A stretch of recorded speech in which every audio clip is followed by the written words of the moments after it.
These may look like Fox News articles, but they're not. They are all from early 2019. Quote, Customs and Border Patrol officers seize $3.8 million worth of meth, heroin, and fentanyl on the Arizona border. Donate now. Border Patrol in Yuma overwhelmed. 11,000 apprehensions in 3 days. Donate now. A private group had started a GoFundMe campaign that fed off of Trump-led fears that our border was in crisis. And that group used those fears in order to privately fund a border wall. It was a viral hit. It raised $4 million in its first 3 days.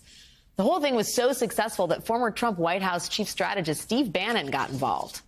Bannon had the bright idea that they shouldn't just raise money to put into federal coffers to build the wall, but that they should build the wall themselves. Cut out that pesky government middleman. All in all, the group raised more than $25 million from thousands of donors.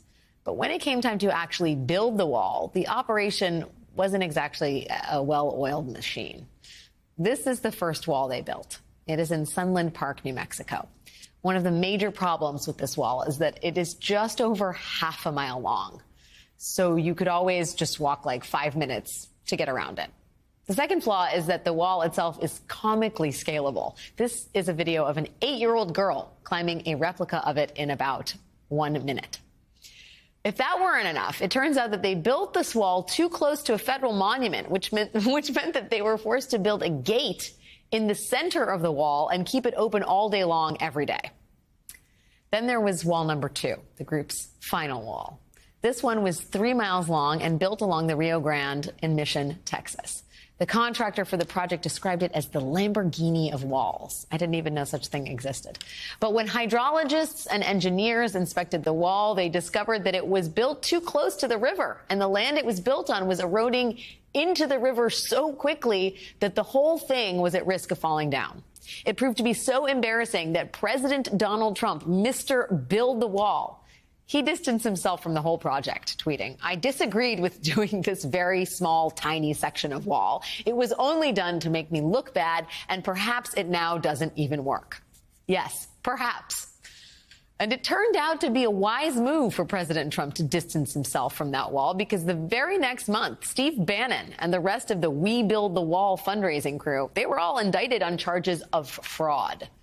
Federal prosecutors allege that despite claiming to be a volunteer organization, where even the most senior member didn't get a penny in salary, Bannon and his partners took hundreds of thousands of donated dollars and used them for personal expenses, like travel and paying off credit card debt.